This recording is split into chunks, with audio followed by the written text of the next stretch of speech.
আসসালামু আলাইকুম everyone, welcome to my channel. একদমই ভিন্ন উপায়ে ময়দা আর নারকেল দিয়ে ভীষণ মজার একটি নাস্তা আজকে তৈরি করে দেখাবো। নাস্তাটি তৈরি করা খুবই সহজ আর দেখতে যেমন সুন্দর হয়, খেতেও হয় অনেক বেশি মজাদার এবং মুচমুচে। শুধুমাত্র ময়দা আর নারকেল দিয়ে যে ঝটপট এত মজাদার একটি পিঠা তৈরি করা যায় তা আপনারা না তৈরি করে খেলে বুঝতেই পারবেন না। আশা করছি আজকের রেসিপিটা আপনাদের সবার কাছে ভীষণ ভালো লাগবে। তো আর কথা বাড়াচ্ছি না, চলুন সহজেই রেসিপিটি দেখে নিচ্ছি। এই রেসিপিটি তৈরি করার জন্য প্রথমেই একটি মিক্সিং বলে আমি 1.5 কাপ পরিমাণ ময়দা নিয়ে নিচ্ছি। আপনারা চাইলে এর পরিবর্তে আটাও নিতে পারবেন।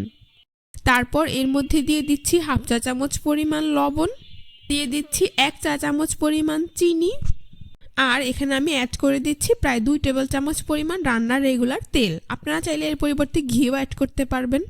তো এবার এই সবগুলো উপকরণ একসাথে হাত দিয়ে খুব ভালো করে মিশিয়ে নিচ্ছি। কিছুটা সময় নিয়ে ময়দা তেলের সাথে খুব ভালোভাবে মিশিয়ে নিতে হবে। এখানে ময়ানটা যত ভালো হবে নাস্তাটা তত বেশি খাস্তা এবং ক্রিস্পি হবে।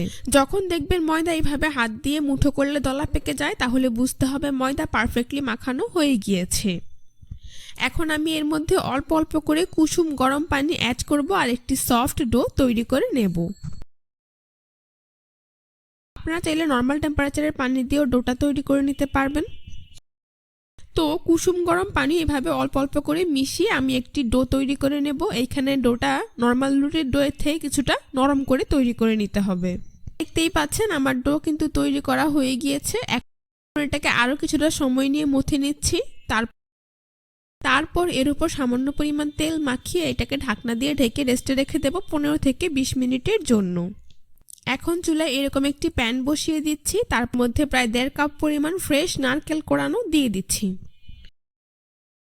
1/2 কাপ পরিমাণ চিনি। চিনির পরিমাণটা আপনারা কমিয়ে বাড়িয়ে দিতে পারবেন। এবার চুলার আঁচ মিডিয়ামে রেখে চিনি আর নারকেলটাকে একসাথে মিশিয়ে নিচ্ছি।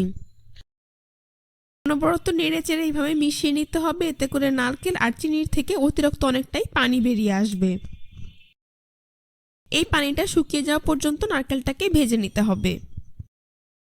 চুলার আঁচ মিডিয়ামে রেখে মোটামুটি 10 থেকে 15 মিনিট সময় নিয়ে এইভাবে অনবরত নেড়ে চেড়ে নারকেলটাকে ভেজে নিলেই দেখতে পাবেন নারকেল অনেকটাই ঝরঝরে হয়ে গিয়েছে আর চিনিটাও খুব ভালোভাবে গলে নারকেলের সাথে মিশে গিয়েছে। তো দেখতেই পাচ্ছেন আমার কিন্তু নারকেলটা অনেকটাই ঝরঝরে হয়ে গিয়েছে। এই পর্যায়ে আমি এর মধ্যে অ্যাড করে দিচ্ছি প্রায় 1/4 কাপ পরিমাণ গুঁড়ো দুধ। আপনারা চাইলে গুঁড়ো দুধটা স্কিপ করতে পারেন, তবে গুঁড়ো দুধ দিলে নাস্তাটা খেতে কিন্তু অনেক বেশি মজার হয়। গুঁড়ো দুধটাকে আমি নারকেলের সাথে খুব ভালো করে মিশিয়ে নিচ্ছি। তারপর আরও 3 থেকে 4 মিনিট এইভাবে নেড়ে চেড়ে সবকিছুর সাথে খুব ভালোভাবে মিশিয়ে নিচ্ছি। দেখতেই পাচ্ছেন আমার কিন্তু নারকেলের পুরটা একদমই তৈরি। এখন এটাকে ঠান্ডা করে একটি বাটিতে উঠিয়ে নেব। ফিরে এলাম 20 মিনিট পর, ঢাকনা সরিয়ে নিচ্ছি। দেখতেই পাচ্ছেন আমার ডো কিন্তু আগে থেকে অনেকটাই সফট হয়ে গিয়েছে। এখন এটাকে আরও কিছুটা সময় নিয়ে মথে নিচ্ছি। তারপর একটি বোর্ডের ওপর নিয়ে নিচ্ছি। বোর্ডের ওপর নিয়ে এভাবে এটাকে গোল বলের মতো তৈরি করে নিচ্ছি। তারপর একটি ছুরি দিয়ে সমান 2 ভাগে ভাগ করে নিচ্ছি। এখান থেকে একটি লেচি আমি নিয়ে নিচ্ছি, অন্যটিকে মিক্সিং বলে নিয়ে ঢেকে রাখছি। এবার এই লেচিটাকে এইভাবে গোল বলের মতো তৈরি করে নিচ্ছি। উপরে পরিমাণ মতো ময়দা ছিটিয়ে মিডিয়াম পুরুত্বের একটি রুটি এখানে তৈরি করে নিতে হবে।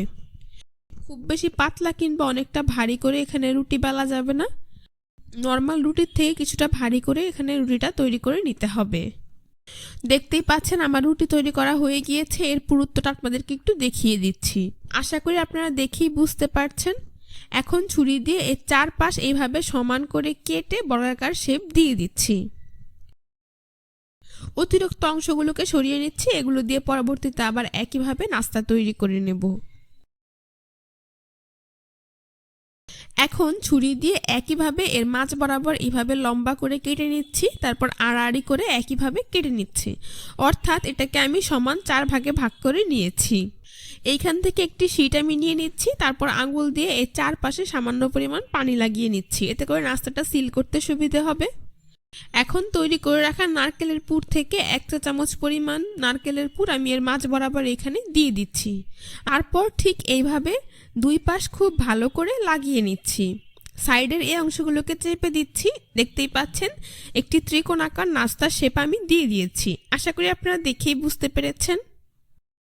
এর সাইডগুলোকে খুব ভালোভাবে চেপে চেপে সিল করে দিতে হবে, তা না হলে ভাজার সময় খুলে যেতে পারে। এখন আমি এরকম নতুন এবং পরিষ্কার একটি চিরুনি নিয়েছি। এবার এই চিরুনি দিয়ে নাস্তাটার এক পাশ প্রথমে এইভাবে চেপে ডিজাইন করে দিচ্ছি, এতে করে নাস্তাটার অপর পাশও আমি একইভাবে চিরুনি দিয়ে চেপে ডিজাইন করে দিচ্ছি। দেখতেই পাচ্ছেন দুই পাশে কিন্তু খুব সুন্দর মতো ডিজাইন করা হয়ে গিয়েছে। এবার ছুরির উল্টো পাশ দিয়ে নাস্তার মাঝ বরাবর এইভাবে চেপে একটু ভাঁজ দিয়ে দিচ্ছি। তারপর নাস্তার দুই কোণা ঠিক এইভাবে লাগিয়ে নেব।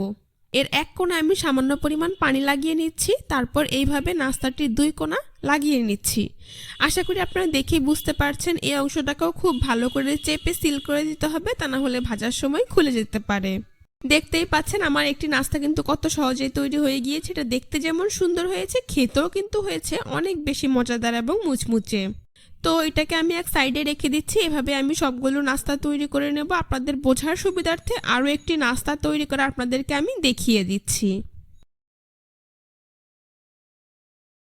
বাচ্চাদের টিফিনের জন্য কিংবা অতিথি আপ্যায়নে আপনারা চাইলে সকাল বিকেলের নাস্তা হিসেবে এই পিঠাটি তৈরি করে দিতে পারবেন। একবার খেলেই পরিবারের বড় থেকে ছোট এমনকি অতিথিরাও খুবই প্রশংসা করবে আর মজা করে খেয়ে নেবে।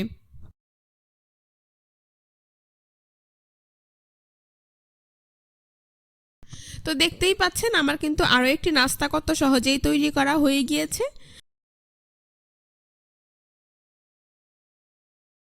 এভাবে আমি সবগুলো নাস্তা তৈরি করে নিয়েছি।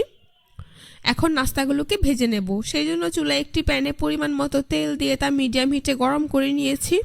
এখন এই গরম তেলে একে একে নাস্তাগুলোকে দিয়ে দিচ্ছি। চুলার আঁচ মিডিয়ামে রেখে নাস্তাগুলোকে ভেজে নিতে হবে। এক পাশ ভাজা হয়ে গেলে নাস্তাগুলোকে আমি উল্টে দিচ্ছি।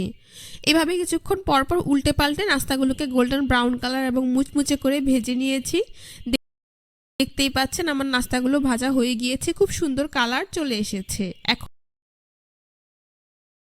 একটি ছাঁকনি দিয়ে এগুলোকে তেল থেকে তুলে খুব ভালোভাবে তেল ঝরিয়ে নাস্তার প্লেটে উঠিয়ে নিচ্ছি।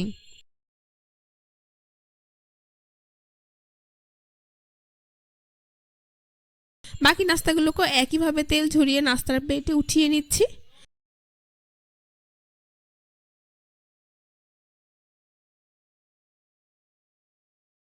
এখন পরিবেশন করে আপনাদের দেখিয়ে দিচ্ছি।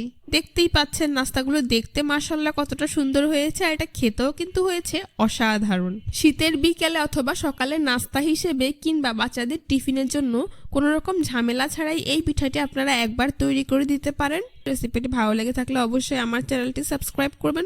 আজ এ পর্যন্তই। সবাই ভালো থাকবেন, সুস্থ থাকবেন।